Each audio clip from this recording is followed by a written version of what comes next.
Muy buenos días, clase. Les estaremos hablando sobre la parte económica del proyecto de edificaciones y la parte laboral del ejercicio profesional.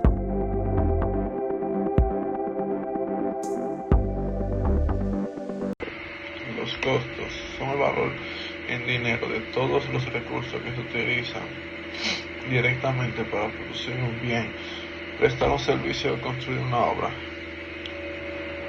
Y estas abarcan lo que son la compra de materiales, mano de obra, maquinaria, transporte, permisos y equipos que participan en esa ejecución física de dicho proyecto, en cual su control de esta permite y calcular el presupuesto real de dicha obra, definir también los precios de ventas o contratos. También dentro de este mismo apartado también nos permite la medición y la rentabilidad, asegurando que los cálculos, o sea, la inversión que se haga genere las ganancias adecuadas. En resumen, yo diría que los costos representan esa parte que gastan, o sea, que se gasta para crear el proyecto en sí y que varían según el tamaño, el tiempo y la ejecución de los precios que estén en el mercado actualmente. Pasamos con los gastos. Los gastos, ese dinero que se destina ya a la actividad necesaria para que dicho proyecto o la misma empresa ya sea funcione, pero que no se incorporan de una vez, sino como de forma física a la obra. Esto también incluye lo que es todo lo relacionado con la administración, financiamiento, trámites legales, impuestos y comercialización. Estas mismas abarcan, por ejemplo, un gran campo, y comenzamos con lo que es la administración. O sea, aquí vemos lo que son los sueldos de oficina, servicios básicos, papelería. En el apartado de financiamientos, o sea, en el apartado de los financieros, tenemos lo que son ya los intereses, préstamos, comisiones y comisiones bancarias. También vemos en lo legal, lo que vemos aquí también: impuestos, honorarios de abogados, permisos, pagos, la ICR o el mismo ITEVIS. También en esta está lo que es la comercialización, la publicidad, el marketing y comisiones de venta.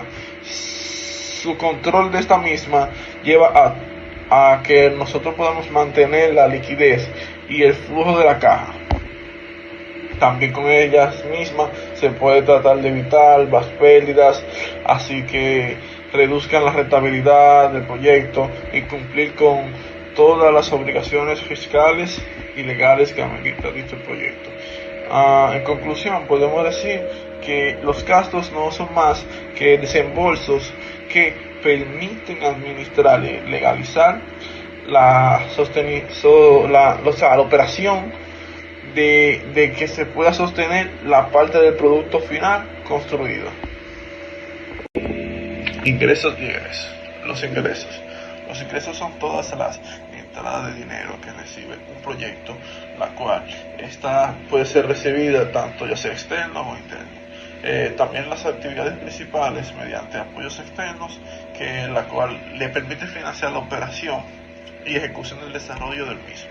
Estas representan la capacidad económica del proyecto para regenerar los recursos que cubran con sus costos, gastos y que regeneren la rentabilidad.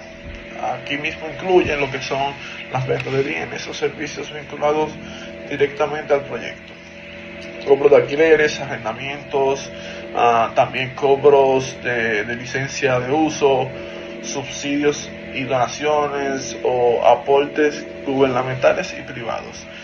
Esos también, dentro de esto están los préstamos, de esto también lo que son los financiamientos, y estos mismos financiamientos incrementan lo que es el capital disponible. También otras fuentes de ingresos son fuentes de ingresos extraordinarias, la cual estas recurren y que aumenta la liquidez del proyecto. un dato importante que es que esta constituye la base financiera del proyecto y también estima lo que es la planificación de los costos y los gastos que aseguran la sostenibilidad y la viabilidad del mismo proyecto, los egresos. Los egresos son toda la salida de dinero que el proyecto debe realizar para operar y para poder mantenerse y cumplir con sus objetivos.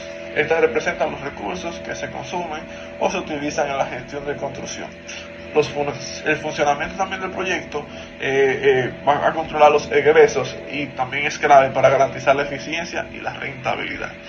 Dentro de ellos mismos pueden incluir lo que son los pagos por materiales y mano de obra. También están los que son los servicios públicos, suministros y gastos operativos.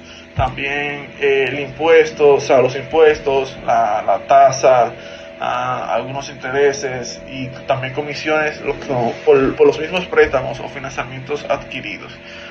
También el mismo mantenimiento de las instalaciones, equipos y maquinaria.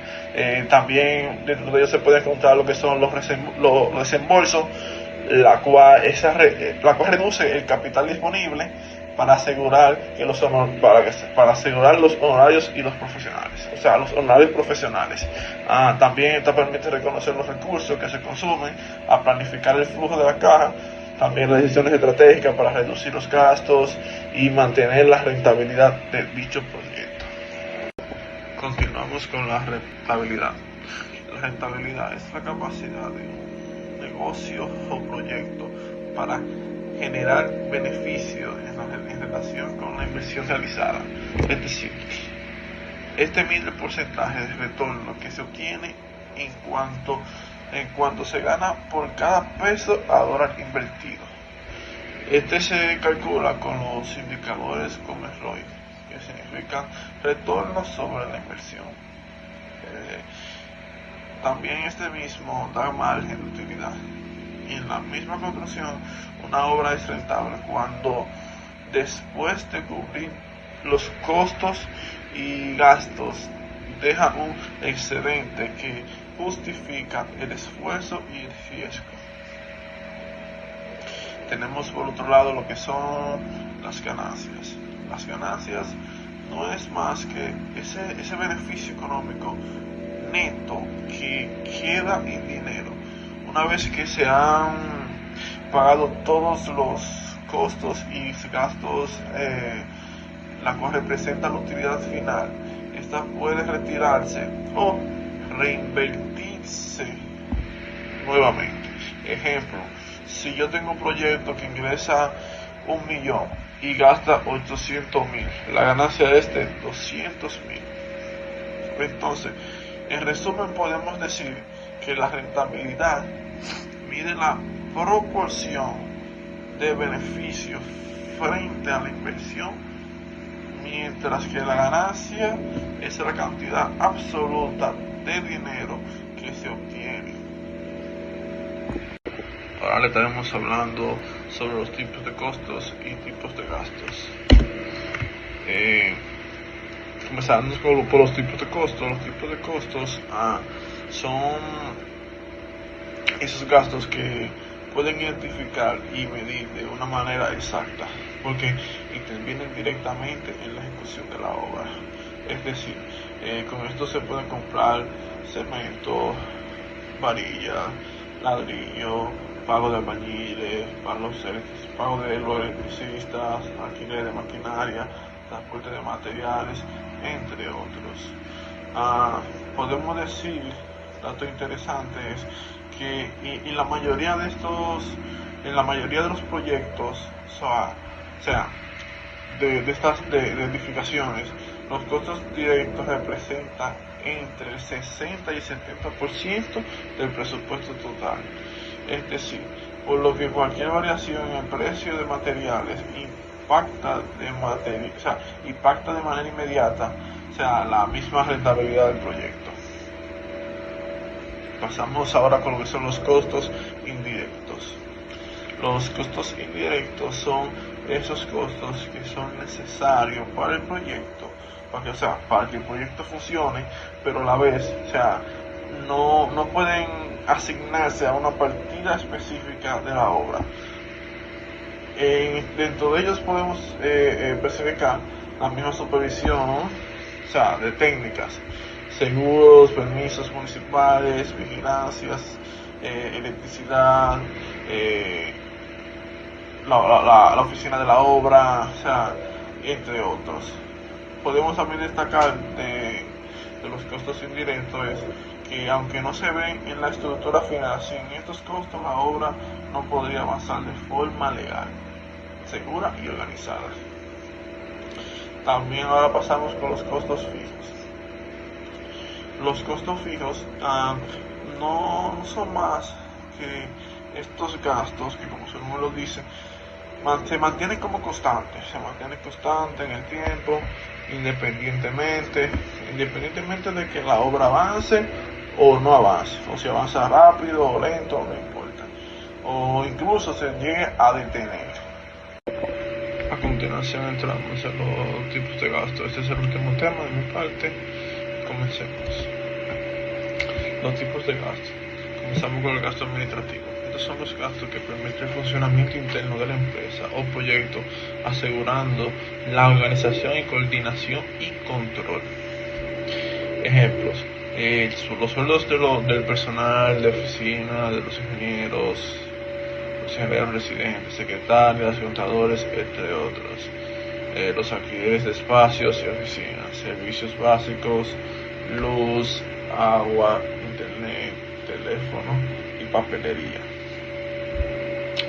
Equipos de cómputo, mantenimiento de oficina, o sea, todo eso van en los gastos administrativos.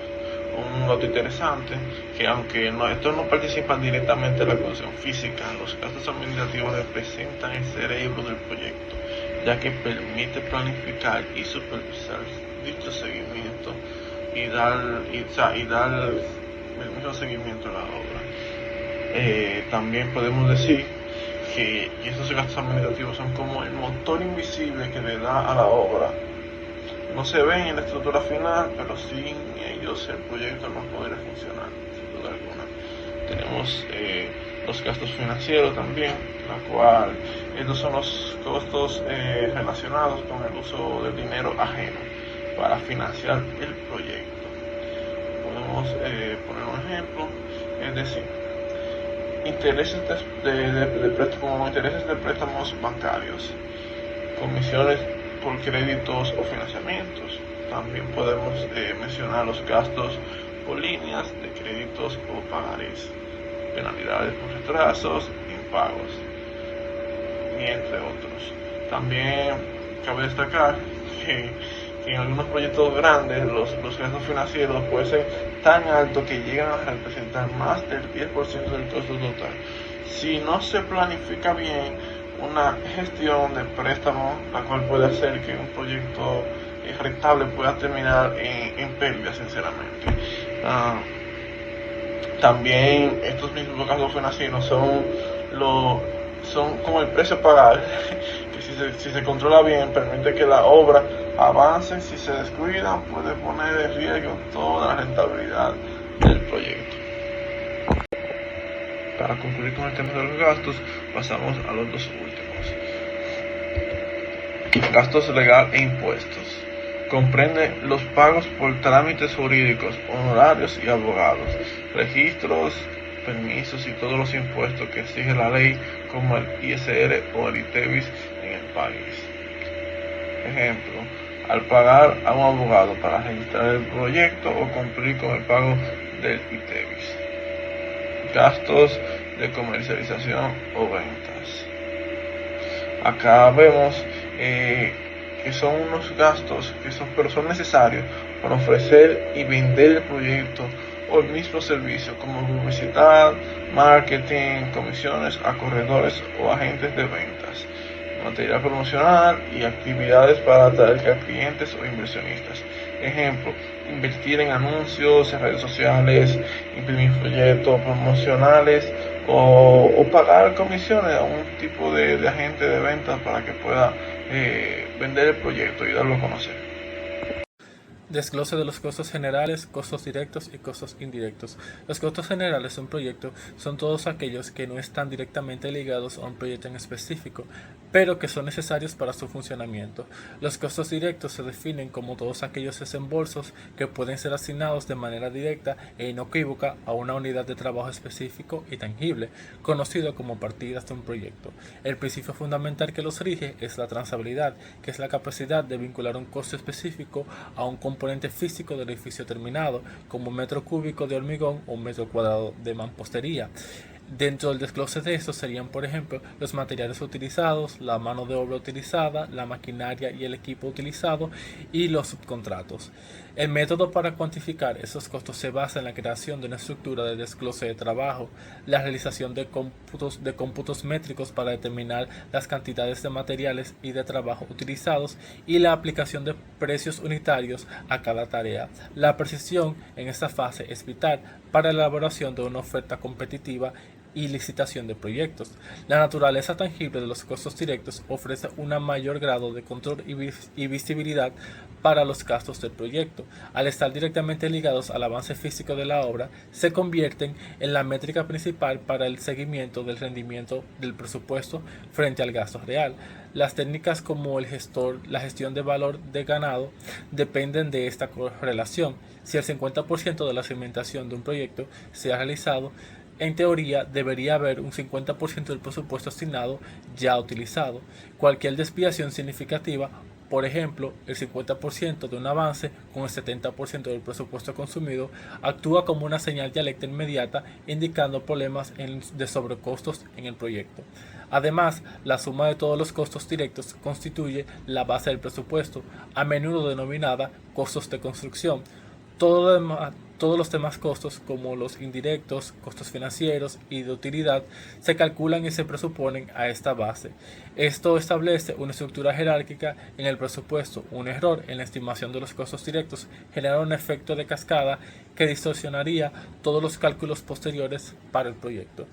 Los costos indirectos son aquellos costos asociados para la ejecución del proyecto que, sin embargo, no pueden atribuirse a una única partida del trabajo. Representan el costo de operar para un proyecto específico y funcionan como un andamiaje operativo. Son indispensables para sostener la construcción, pero no forman parte del producto final.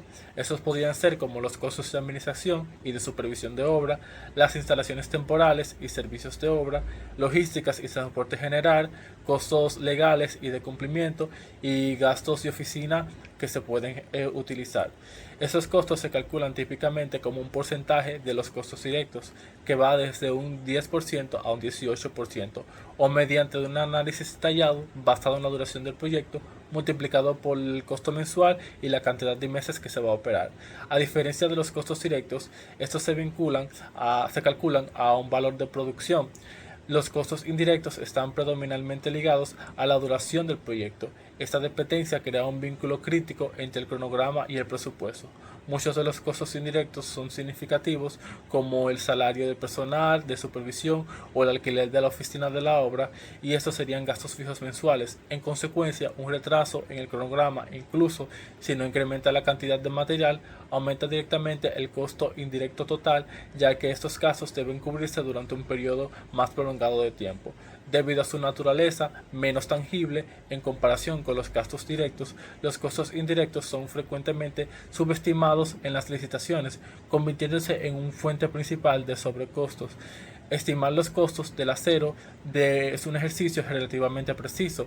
Sin embargo, estimar el costo exacto de la administración de la obra o las necesidades imprevistas en la logística es más abstracto y susceptible al sesgo optimista.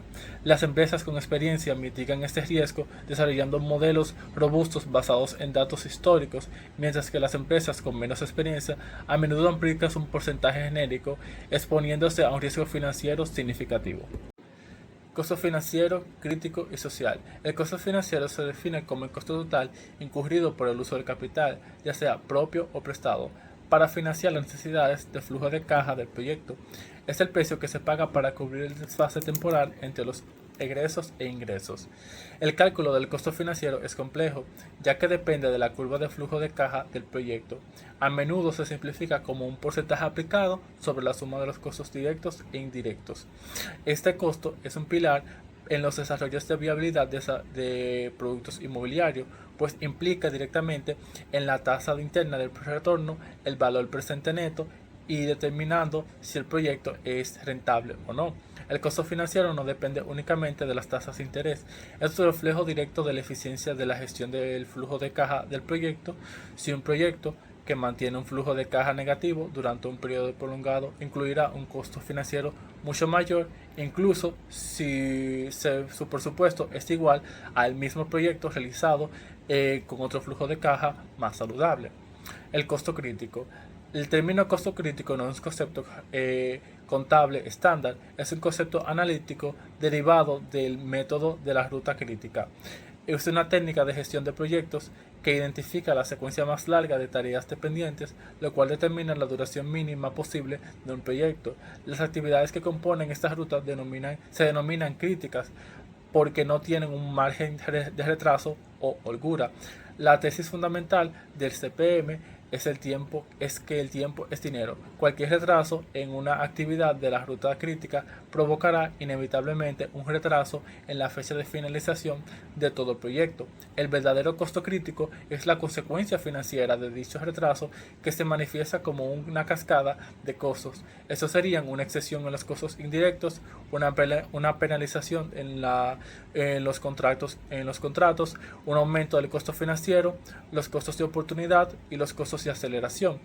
La ruta crítica se convierte así en el punto focal para la gestión de riesgos. Los gestores de proyectos deben identificar las amenazas potenciales a las actividades críticas, un retraso en las entregas de material, una demora en los permisos o un fallo de un subcontratista, y desarrollar estrategias que mitiguen estos problemas. El presupuesto debe incluir un fondo de contingencia para la gestión de estos riesgos.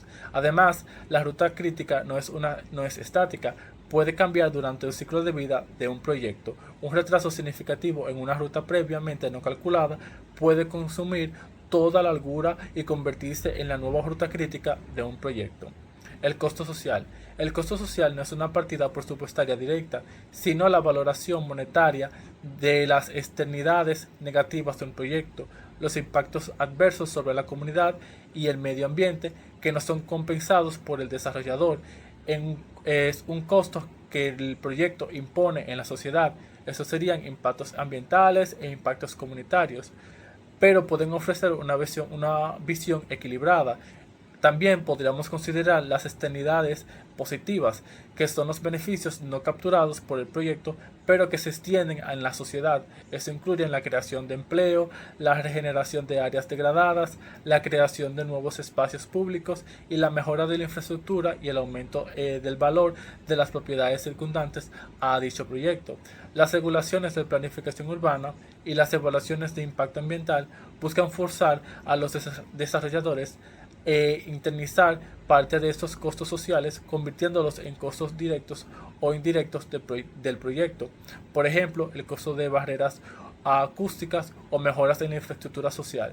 Este enfoque está evolucionando hacia un diseño proactivo para el valor social, donde los arquitectos y desarrolladores inmobiliarios colaboren con las comunidades para maximizar el beneficio y minimizar los perjuicios, viendo esto no como un costo, sino como una inversión en la aceptación pública y el éxito a largo plazo de cada proyecto. Buen día, mi nombre es Esther Díaz y les estaré hablando sobre el estudio de factibilidad económica y sus recomendaciones. Pero en primer lugar debemos definir qué es un estudio de factibilidad. Y esto se define como un análisis que realiza una empresa para medir la viabilidad de un nuevo proyecto o negocio. Su objetivo principal es determinar si la idea se puede llevar a la práctica y si resultará rentable, antes de invertir grandes cantidades de recursos en esta. Ya bien, el estudio de factibilidad económica lo definimos como nos indica su nombre, que es la cantidad de recursos en capital efectivo o de crédito, o ya sea por financiamiento, que es necesario para invertir en el proyecto, con el fin de que éste llegue a la conclusión deseada. El resultado de este análisis de factibilidad económica debe determinar el impacto del estudio propuesto en el ámbito económico del proyecto, con el fin de identificar las ventajas y desventajas de la información correspondiente. A continuación veremos los beneficios que ofrece este tipo de análisis. Que en primer lugar tenemos la relación costo-beneficios del mismo análisis, más su información correspondiente sobre el proyecto en que se está implementando. También tenemos que esta ayudará a determinar el costo y el tiempo en que se abordará el proyecto. Y esto es necesario ya que si surgen atrasos en la obra, significa que habrá un costo extra. También este ayuda a determinar el costo total de la obra, incluyendo insumos, recurso humano y todo lo necesario para llevarla a cabo. Como vemos entonces, el principal objetivo de este estudio de factibilidad es evaluar la inversión a partir de criterios cuantitativos y cualitativos de evaluación de proyectos. A partir de este punto podemos encontrar los criterios más representativos en forma de decisiones. Estos son, en primer lugar tenemos el valor actual neto, que es un criterio de inversión que calcula la rentabilidad de un proyecto, descontando los flujos de caja, es decir, las entradas y salidas de efectivo futuros a su valor presente y gestando la inversión inicial. Un valor actual neto que sea positivo va a indicar que la inversión será rentable y si este es negativo surgiere pérdidas. La tasa interna de retorno es el porcentaje de rentabilidad anual que una inversión genera y que hace que el valor actual neto de todos sus flujos de efectivo sea igual a cero. Se estima el valor de las entradas y salidas de efectivo de una inversión a lo largo del tiempo. El periodo de recuperación de capital es el tiempo que tarda una inversión de generar suficientes flujos de efectivo para recuperar la inversión inicial. Y por último tenemos el análisis de beneficio-costo, que es una metodología sistemática para evaluar la rentabilidad de un proyecto o decisión, comparando sus costos totales con sus beneficios totales, ambos cuantificados en términos monetarios para determinar si la acción es viable y proporciona valor. Ahora pasaremos a las recomendaciones del estudio de factibilidad económica, que se deben considerar los siguientes puntos para hacer un estudio de factibilidad económica eficiente, los cuales son, en primer lugar, definición del proyecto. Para ello se van a hacer las siguientes preguntas. ¿Qué tipo de proyecto es? ¿Dónde se ubicará? ¿Cuál es su tamaño y capacidad? ¿A quién beneficiará? ¿Qué servicios ofrecerá? ¿Y cuándo se llevará a cabo? Esto definirá las características esenciales del proyecto. Luego se realizará un estudio de mercado que nos ayudará a conocer las condiciones específicas de la oferta y la demanda del producto o servicio y características de los consumidores.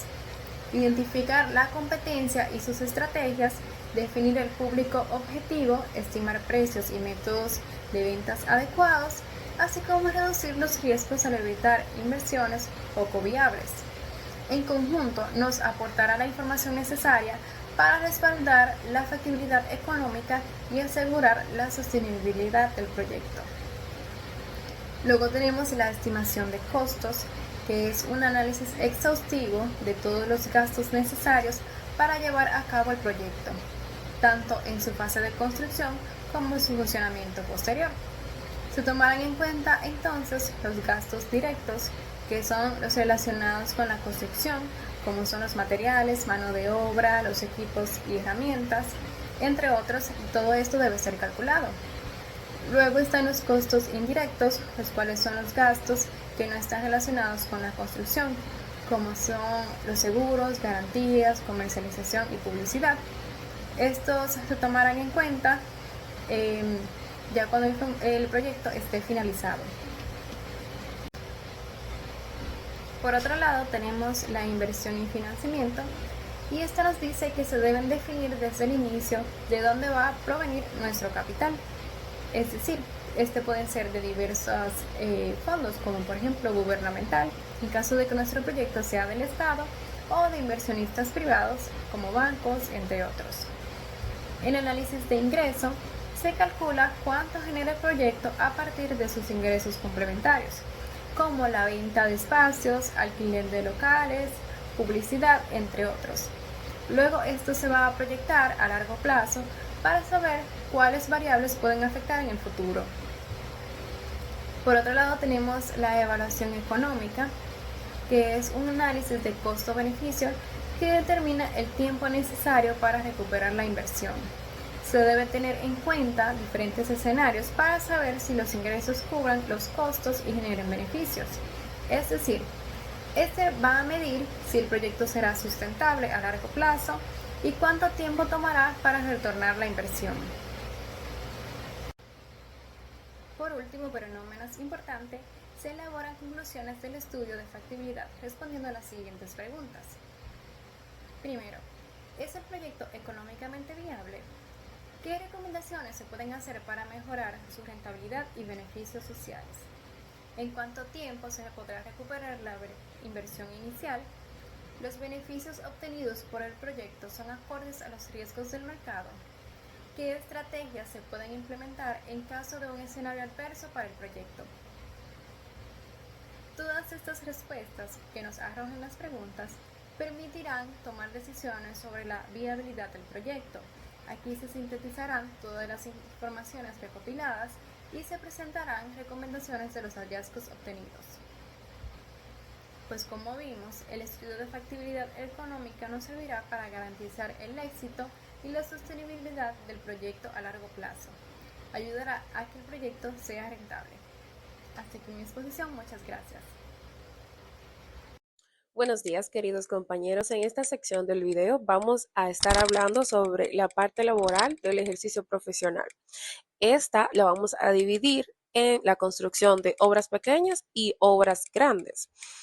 Pues en la construcción va a depender sobre la estandarización de las construcciones y sabemos que tenemos construcciones en un lugar, inmediatamente terminen ese lugar, nos movemos hacia otro. Igual vamos cambiando de personal, vamos cambiando de especialización del personal, entre otras cosas.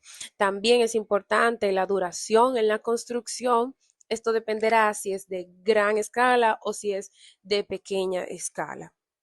Entonces, vamos a hablar sobre las grandes construcciones o grandes obras.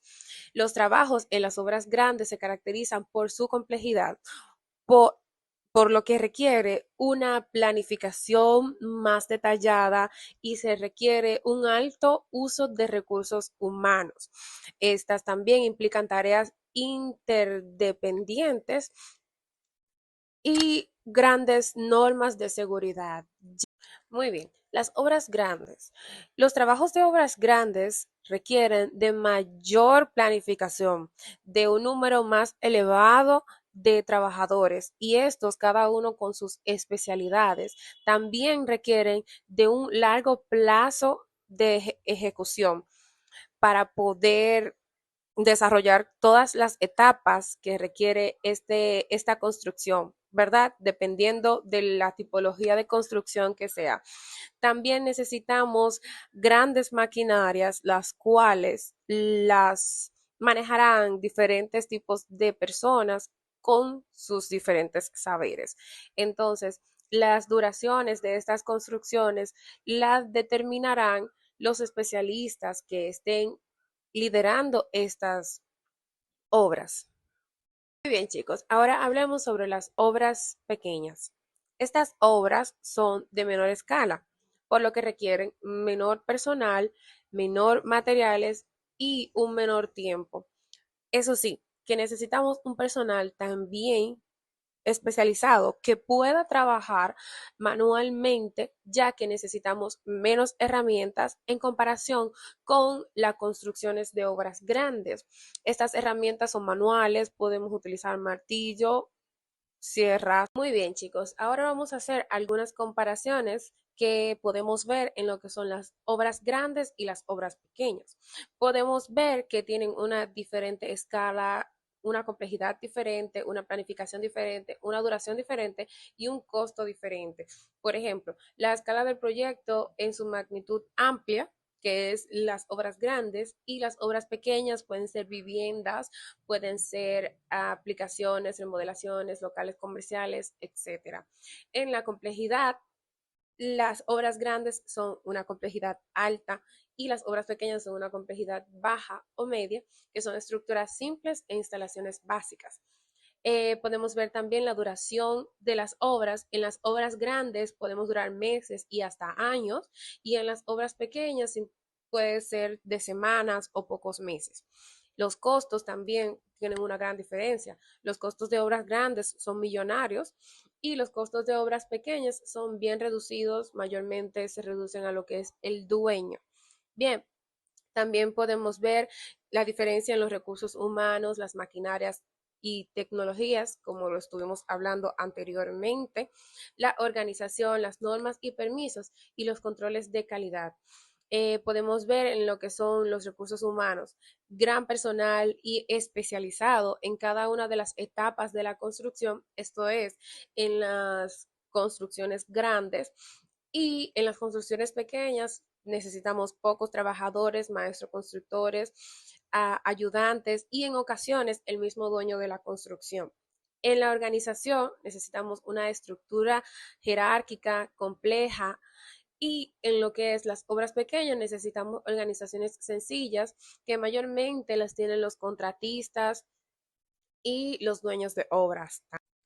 En la organización, entonces, tenemos lo que son los ingenieros, los arquitectos, los contratistas, supervisores, consultores, entre otros, mientras que en las obras pequeñas podemos tener la organización sencilla, que necesitamos de un contratista, un maestro constructor o el mismo dueño también puede dirigir la obra. Claro, si sabe bien cómo dirigirla. También tenemos normativas diferentes. En las grandes construcciones se requiere de múltiples licencias, de inspecciones periódicas, entre otras normas, mientras que en las pequeñas podemos tener menos regularizaciones, primeros auxilios, porque cambia la movilidad, cambia también la economía local, mientras que una obra pequeña, el impacto es mínimo, casi siempre localizado en un barrio o en una vivienda. Entonces tenemos la sostenibilidad, que con mayor tendencia a aplicar normas ambientales, porque es de mayor impacto la obra, y en obras pequeñas es menor exigencia, aunque pueden incluir soluciones económicas en el cliente conforme lo pida. Tenemos la flexibilidad en los cambios. En las obras grandes la flexibilidad es más difícil porque esto requiere de dinero, requiere de tiempo y requiere el cambio del diseño. Mientras que en las obras pequeñas esto puede darse, se evita, pero puede darse un poquito más flexible. El riesgo financiero es alto, de alto riesgo en las obras grandes, y en las obras pequeñas es de bajo riesgo, ya que las pérdidas pueden ser insignificantes y pueden ser también costeadas por el contratista. Buenas, mi nombre es Génesis Bock y les estaré hablando sobre el Código de Trabajo de la República Dominicana. El Código de Trabajo Dominicano, establecido mediante la Ley 16-92, es la ley que organiza todo lo relacionado con el empleo de nuestro país. Su objetivo principal es regular los derechos y obligaciones tanto de empleadores como trabajadores, buscando un equilibrio justo entre ambas partes y ofreciendo herramientas legales para resolver conflictos. Esta ley promueve la cooperación entre el capital y el trabajo, considerada la base de la economía nacional, y también regula las relaciones laborales individuales, persona-empleador, y también colectivas, sindicatos, empresas u organizaciones. ¿Quiénes son los empleadores y quiénes son los trabajadores? Bueno, el empleador es la persona o empresa que contrata a otros para trabajar bajo su dirección. Este paga un salario y debe garantizar seguridad, buen ambiente laboral y respeto a los derechos del trabajador. ¿Y quién es el trabajador? Es la persona que realiza un trabajo a cambio de un salario. Tiene derecho a recibir un pago justo, beneficios de seguridad laboral y debe cumplir su trabajo responsablemente. Puntos importantes. ¿A quién aplica este código? Se aplica a todas las personas que trabajan bajo la dirección o supervisión de otra, trabajo subordinado, así como los empleadores. También se aplica a los empleados que trabajan en empresas del Estado, en áreas como industria, comercio, finanzas o transporte. ¿A quién no aplica? A funcionarios y empleados públicos con estatus especiales, a miembros de Fuerzas Armadas y la Policía Nacional. ¿Qué regula? Contratos de trabajos, cómo se hace, cuánto dura y qué incluye, derechos laborales, salarios, vacaciones, prestaciones y beneficios, deberes del empleador, pago justo, seguridad y buen ambiente de trabajo, deberes del trabajador, cumplir sus funciones con responsabilidad, jornadas laborales, horas de trabajo, descanso, pagos de horas extras, conflictos laborales también, establece procedimientos para solucionarlos. Principios fundamentales del Código de Trabajo Dominicano. El Código de Trabajo establece que el trabajo es una función social protegida por el Estado, garantizando justicia y equilibrio entre el capital y el trabajo. Reconoce la libertad de cada persona para elegir su oficio o profesión y asegura que las leyes laborales se aplican en todo el territorio nacional, tanto a dominicanos también como extranjeros. Los derechos de los trabajadores son irrenunciables y deben cumplirse con buena fe, prohibiendo de toda forma la discriminación.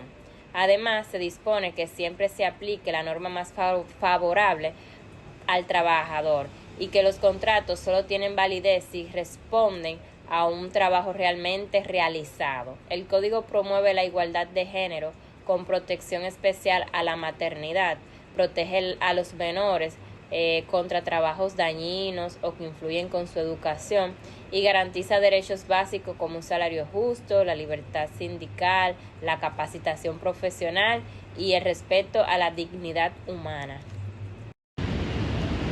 Contrato de trabajo. El contrato de trabajo es el acuerdo entre un empleador y un trabajador, mediante el cual el trabajador se compromete a realizar ciertas labores bajo la dirección del empleador a cambio de un salario o remuneración.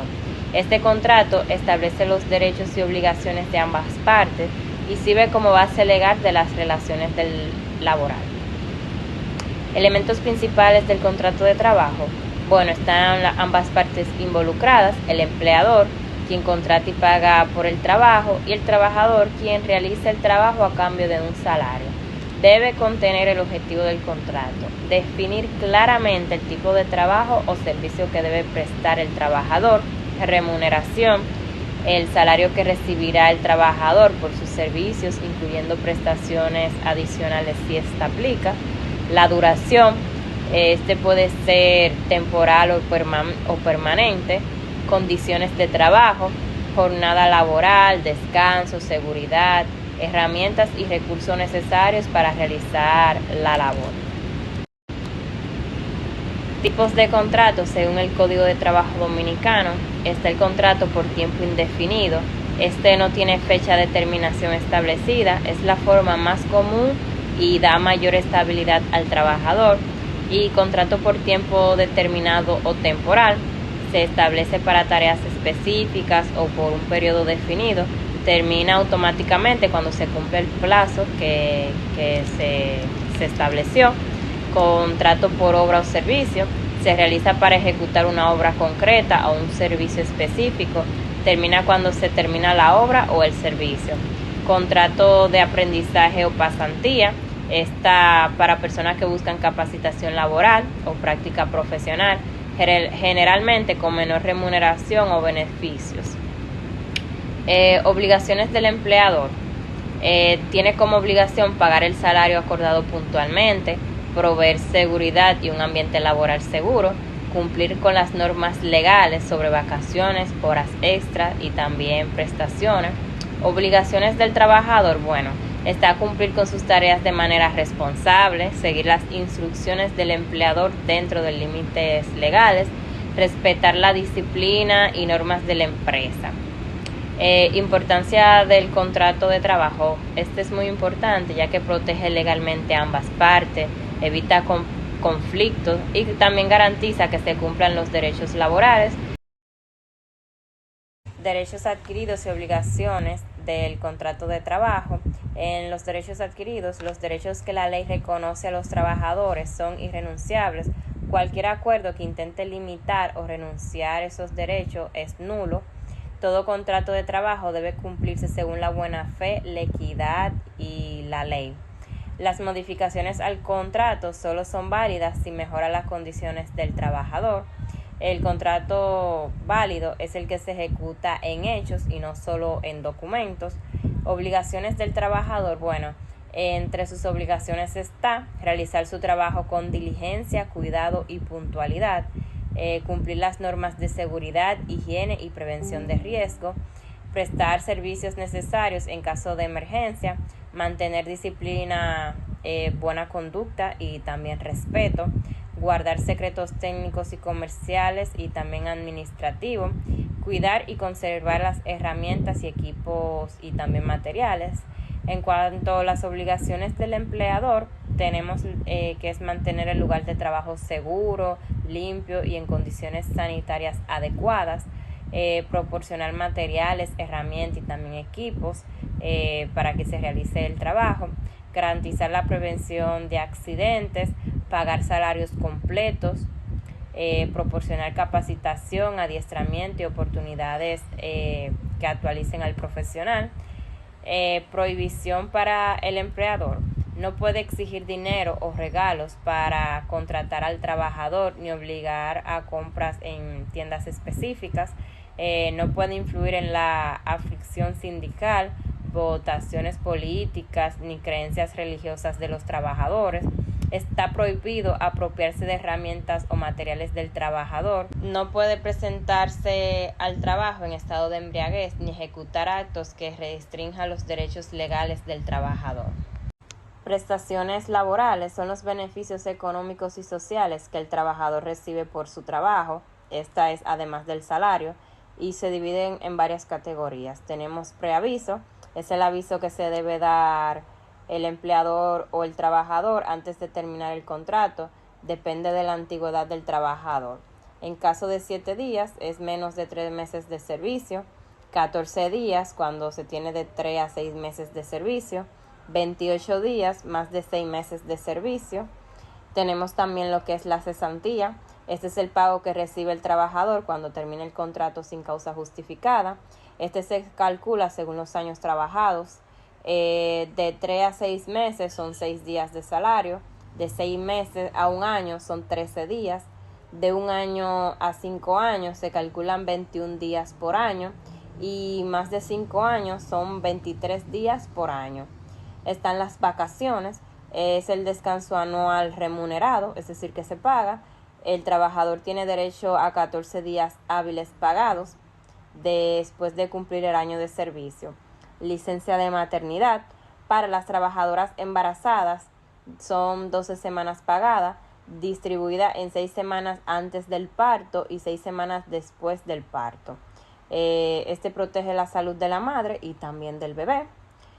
Participación en beneficios, este tiene derecho a recibir un porcentaje de las utilidades netas de la empresa según lo determina la ley o los convenios aplicables.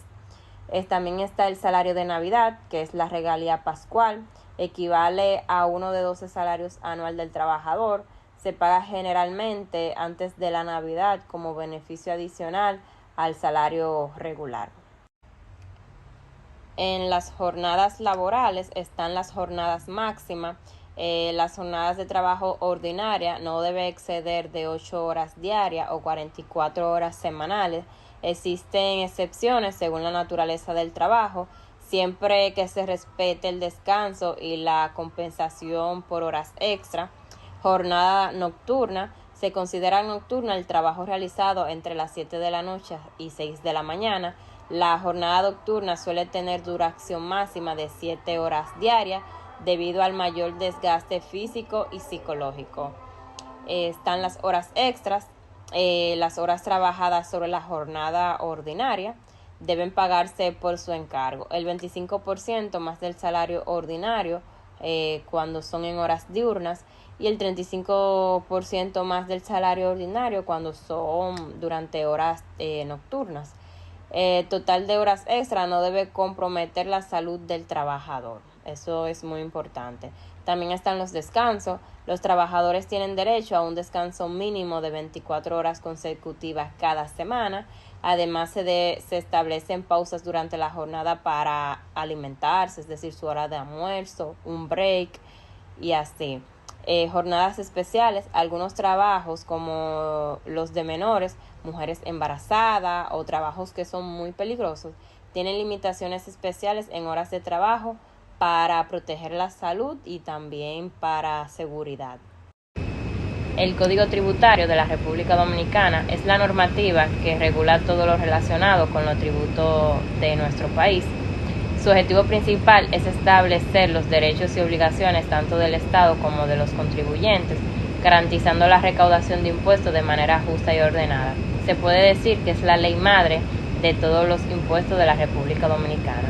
Los contribuyentes tienen como obligación, según el Código Tributario, declarar y pagar impuestos dentro de los plazos establecidos, conservar documentación contable y comprobantes de pago, y permitir inspecciones y auditoría por parte de la Dirección General de Impuestos Internos. Sanciones por incumplimiento incluyen multas, recargo por mora e intereses, incluso procesos judiciales en casos graves de evasión. Los principios del Código Tributario es la legalidad. Ningún impuesto puede ser cobrado sin que esté definido por la ley. Equidad. Los impuestos deben aplicarse según la capacidad económica del contribuyente. Generalidad. Todos los que cumplen los criterios de contribuyente deben pagar. Progresividad. A mayor ingreso, mayor carga tributaria. Por ejemplo, el impuesto sobre la renta, que lo vamos a ver más adelante. Eficiencia recaudatoria. Buscar que la administración tributaria sea eficaz y que los contribuyentes cumplan voluntariamente. El impuesto sobre la renta, ISR, es un impuesto que grava los ingresos de personas físicas y jurídicas. Este se enfoca de que cada ciudadano o empresa contribuya proporcionalmente según sus ingresos. La persona física se aplica una tarifa progresiva, a más ingresos mayor porcentaje de impuestos. Existen deducciones permitidas como gasto de salud, educación, intereses hipotecarios y también pensiones. Las personas jurídicas, que vendrían siendo empresas, el impuesto es generalmente el 27% sobre la utilidad neta, aunque hay sectores con tarifas especiales. Las empresas deben llevar la contabilidad organizada para determinar la base imponible. Aspectos importantes: el impuesto sobre la renta se paga de manera anticipada mediante retenciones o pagos provisionales. Los contribuyentes presentan declaraciones anuales para ajustar los impuestos. Tenemos el impuesto sobre transferencias y bienes industrializados y servicios, el ITEVIS. Es un impuesto general al consumo, similar al impuesto al valor agregado IVA en otros países. Se aplica a las transferencias e importaciones de bienes industrializados, así como a la prestación de servicios. Las transferencias y servicios gravados tiene una tasa regular de un 18%. La tasa general es de un 18% sobre bienes y servicios agravados. Algunos productos esenciales como alimentos básicos, también medicina, servicios de salud están exentos o tienen una tasa reducida. Se aplica en cada etapa de comercialización, pero el consumidor final lo paga al comprar el producto o servicio.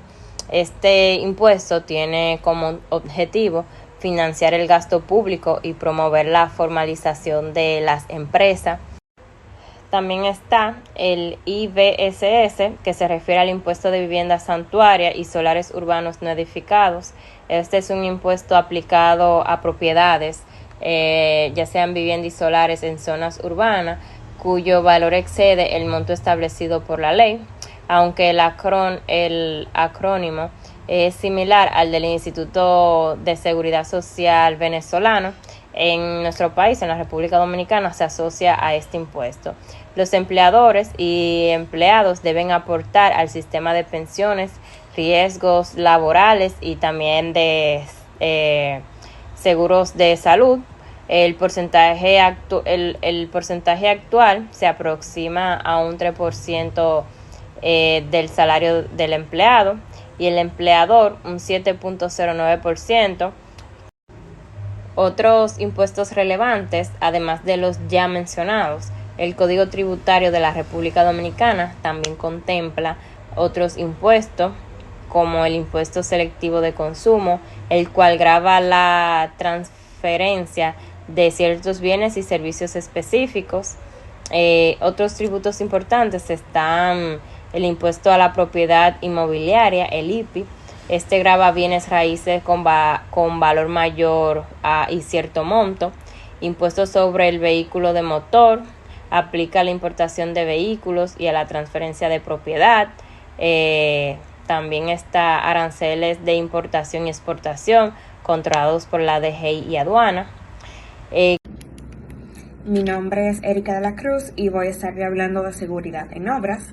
La seguridad y salud en obras de construcción se refiere al conjunto de medidas, normas y prácticas implementadas para proteger la vida, la integridad física y la salud de los trabajadores, así como para prevenir daños a las instalaciones y equipos durante la ejecución de un proyecto de construcción.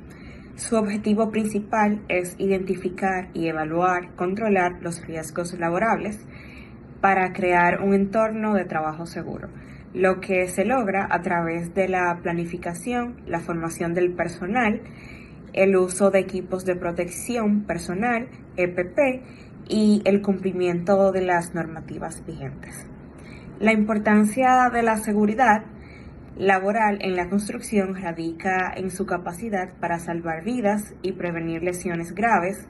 Los trabajadores de la construcción se enfrentan a riesgos diarios como trabajar con maquinaria pesada y en infraestructuras inestables. Ahora bien, puntualmente esta práctica proporciona beneficios inherentes y esenciales como prevención de accidentes a través de estándares y prácticas seguras, cultura de seguridad, fomentando la participación activa de todos los miembros de la empresa, cumplimiento normativo, garantizando la protección contra posibles sanciones legales y financieras, inversión para el futuro, reduciendo costos a largo plazo relacionados con accidentes y sus consecuencias.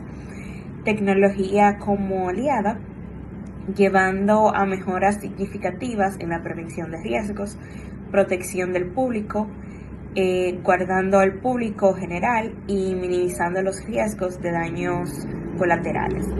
Continuidad del proyecto, asegurando que los proyectos se desarrollen sin interrupciones innecesarias, manteniendo los cronogramas y los presupuestos de tales obras. Continuando con los riesgos en una obra de construcción. En una obra de construcción existen múltiples riesgos que pueden generar accidentes graves si no se gestionan correctamente. Algunos de los más comunes incluyen caída desde las alturas, golpes y cortes con herramientas o materiales, desplome o derrumbe de estructuras, atascamientos, choques y arrollamientos, sepultamientos por deslizamientos de tierra, incendios y explosiones,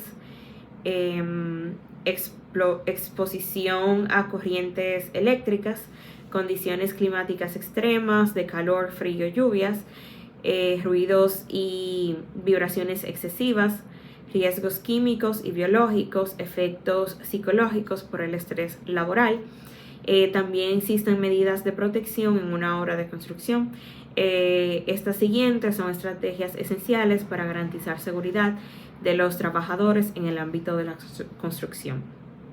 Uso de equipos de protección individual, EPI, casco, guantes, gafas de seguridad, arnés, ropa de protección y calzado adecuado, barreras de seguridad y señalización, separación de áreas de trabajo, vías de circulación para evitar accidentes, instalaciones provisionales que son espacios adecuados para vestuarios, descanso y servicios higiénicos, almacenamiento seguro de materiales peligrosos, cumpliendo con un protocolo específico para accidentes químicos o biológicos, limpieza y mantenimiento del área de trabajo, para el orden, desinfección irregular y para reducir los riesgos, sistema de protección contra caídas, arnés, redes de seguridad y plataformas estables para trabajos en la altura, capacitación continua, formación periódica sobre la prevención de riesgos y el uso correcto de las herramientas y equipos de seguridad y supervisión en el sitio, que es el control constante por parte de expertos de seguridad laboral para garantizar el cumplimiento de las normas. Para garantizar la seguridad en la construcción de forma sostenible, es esencial adoptar una serie de medidas y prácticas que abarcan desde la planificación hasta la ejecución de la obra. Aquí presento algunos principales medios para lograrlo. Número 1, procesos bien definidos, establecer procedimientos claros y detallados para cada tarea y situación en la obra.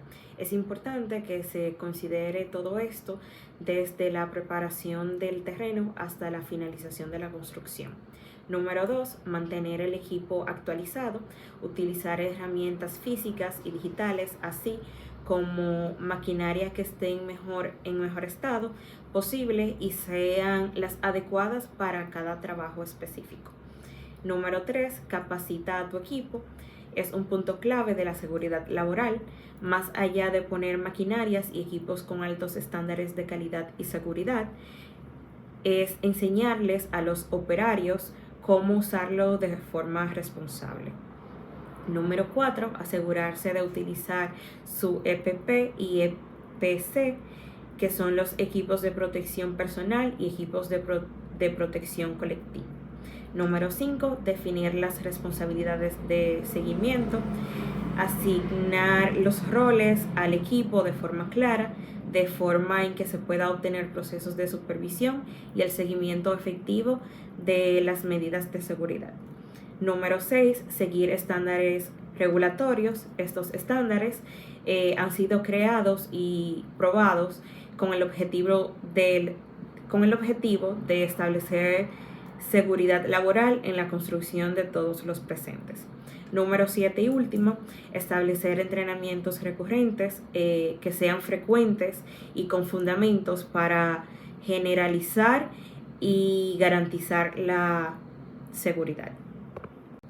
La seguridad en obra, según el Ministerio del Trabajo, el reglamento 522-06 de la República Dominicana es el reglamento de seguridad y salud en el trabajo establecido mediante el decreto 522-06 que crea el marco legal para garantizar ambientes laborales seguros y saludables en el país. Su objetivo principal es prevenir accidentes de trabajo y enfermedades profesionales mediante el establecimiento de normas y procedimientos obligatorios para todos los empleados. Buen día, mi nombre es Benny Cordero y el día de hoy les estaré hablando sobre la constitución y el tipo de empresas en el ámbito de la construcción y la arquitectura. La constitución de una compañía dedicada a la construcción o a la arquitectura implica una formalización tanto legal como administrativa de una entidad que brindará servicios profesionales en el ámbito del diseño, la planificación y la ejecución de obras, y entre otros. Por lo general, esto suele variar entre la región o países, pero en este caso nos enfocaremos en nuestro territorio, el territorio dominicano.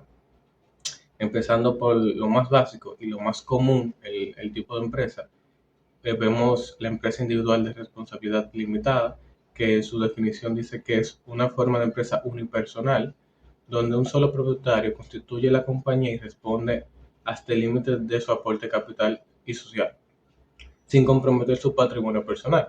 Entre las características de esta empresa está que es muy utilizada por arquitectos independientes que quieren formalizar su práctica profesional, permite concursos en obras menores y firmar contratos con clientes privados.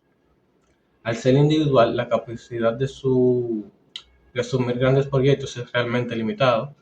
Y entre las ventajas podemos ver que la protección del patrimonio personal, la sencillez administrativa y menor costo de constitución. Y entre sus limitaciones, no favorece la asociación con otros profesionales, ya que es una empresa individual. Entonces, no tiene mucho sentido el querer asociarse a una de estas empresas. Legalmente no podemos. Continuando con el segundo tipo de empresa, que también es un tipo de empresa bastante común, porque ya esta la podemos ver mucho en pymes, en empresas pequeñas o empresas medianas, que es la Sociedad de Responsabilidad Limitada, SLR, que por su definición podemos ver que es una sociedad mercantil formada por un mínimo de dos personas hasta un máximo de 50, donde cada socio responde hasta el límite de su aporte. En las características de esta empresa orientada a la construcción, podemos ver que es la forma más común entre las constructoras y las firmas de arquitectura medianas. Permite agrupar arquitectos, ingenieros y empresarios para desarrollar proyectos conjuntos y se adapta muy bien a oficinas técnicas, contratistas de obras privadas o subcontratistas de gran escala. Entre las ventajas podemos ver la flexibilidad administrativa, la posibilidad de emplear el capital según crezca la empresa, y es reconocida en limitaciones privadas y públicas, si cumple los requisitos del registro, por supuesto. Y entre las limitaciones es el tope, que como dije en el principio, que es una empresa que va desde 2 hasta 50. En el caso de que se quiera tener más socios, no sería posible, tendríamos que ir al siguiente tipo de empresa. Bueno, con el siguiente tipo de empresa, que no necesariamente es mayor, pero sí potencialmente puede ser mucho mayor que la anterior, es la sociedad anónima y la sociedad anónima simplificada. En su definición podemos ver que es una sociedad mercantil donde el capital está dividido en acciones. Esta puede ser de carácter abierto, SA, o carácter simplificado, SAS. ¿Y en qué radica la diferencia? Principalmente en la cantidad de socios al momento de su constitución, que la sociedad abierta por lo general suele tener 5 o más socios que pretenden vender las acciones de la empresa, y en el caso de la sociedad anónima simplificada, se está hablando de un solo individuo que forma la empresa y quiere vender acciones de dicha empresa para el avance de la empresa. Esto se suele ver principalmente en pymes o en startups, principalmente en startups, donde el empresario forma la empresa y vende sus acciones con un fin de crecimiento. Entre sus características podemos ver que es usada por grandes empresas constructoras que manejan proyectos de urbanizaciones y edificios a gran escala o de infraestructura pública. Las SAS ofrecen mayor flexibilidad de gestión, adaptándose a empresas familiares que buscan profesionalizarse. Las SA tradicionales es obligatoria cuando se participa en determinados contratos estatales o que emiten valores en el mercado. Entre sus ventajas podemos ver que tiene una mayor capacidad de financiamiento y credibilidad, facilita la entrada y salida de accionistas y es ideal para proyectos de inversión inmobiliaria o consorcios.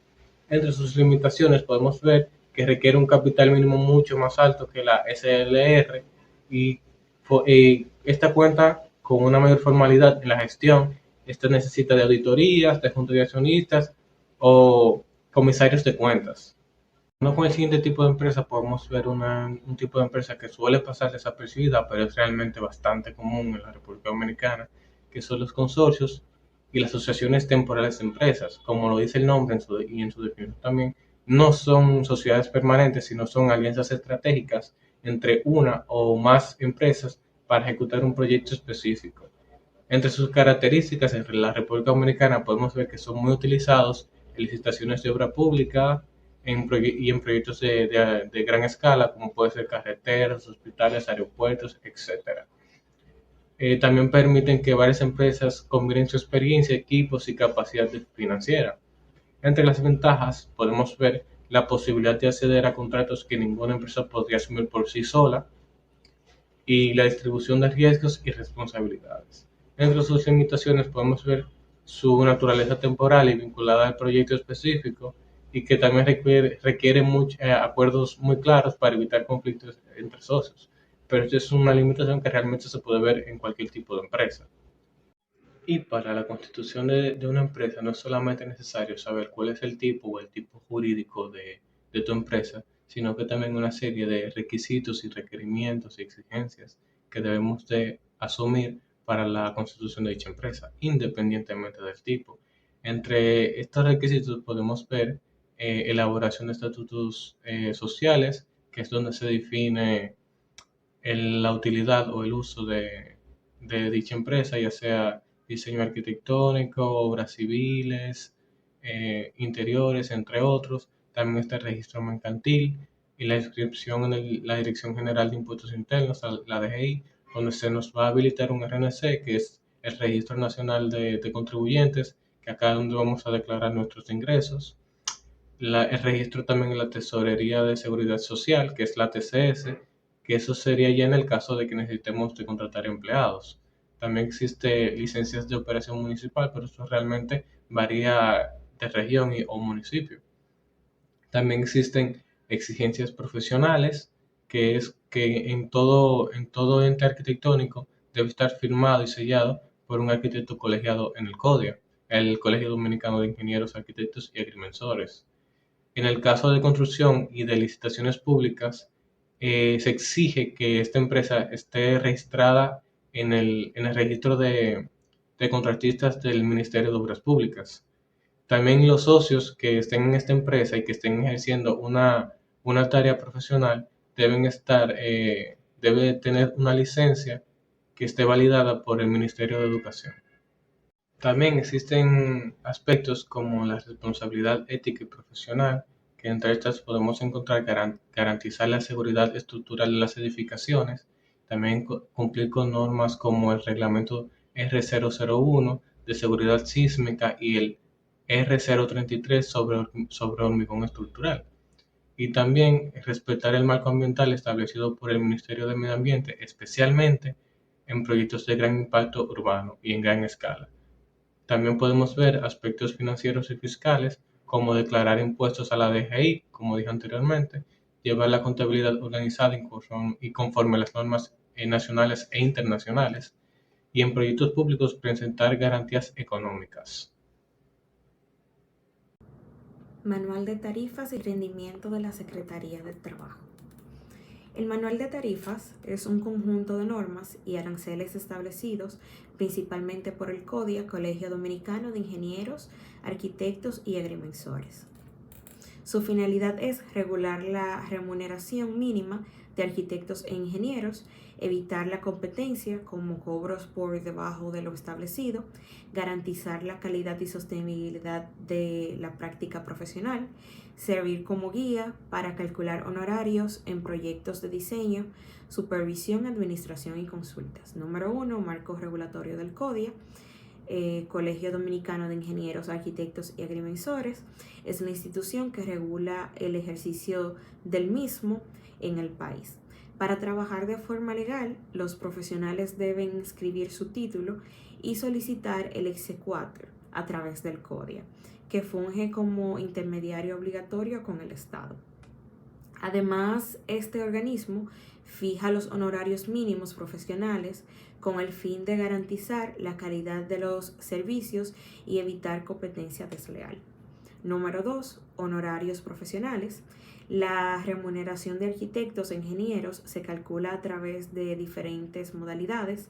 La más común es el porcentaje sobre el costo total de la obra, que para el diseño arquitectónico integral se establece un mínimo de un 6%. Sin embargo, existe una propuesta de modernización que plantea reducir el porcentaje a un 4%, ajustable hacia arriba en función de la complejidad del proyecto. También se contemplan otras formas de pago por hora, 1.500 a 2.500. Por área de proyectos urbanísticos, 0.4 pesos a 1 peso por metro cuadrado. o mediante porcentajes variables para supervisión y administración de obras de un 15 a un 25%. Estas tarifas buscan reconocer el valor intelectual del diseño y asegurar la sostenibilidad de la práctica profesional. Número 3. Mano de obra y salario. El costo de la mano de obra está regulado por el Comité Nacional de Salarios, CNS. En el 2024 se aprobó un aumento de un 20% escalonado que se completará ahora en el 2025.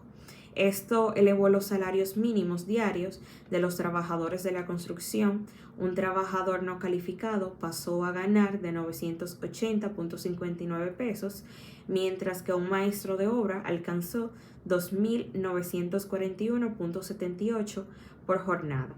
Además, existen tarifas de destajo, es decir, por tarea realizada, que fijan precios mínimos por actividades específicas como colocación de bloques, repellos o instalación de pisos. Este sistema busca formalizar el empleo y mejorar el poder adquisitivo de los trabajadores, aunque también incrementa la presión sobre el costo de las obras.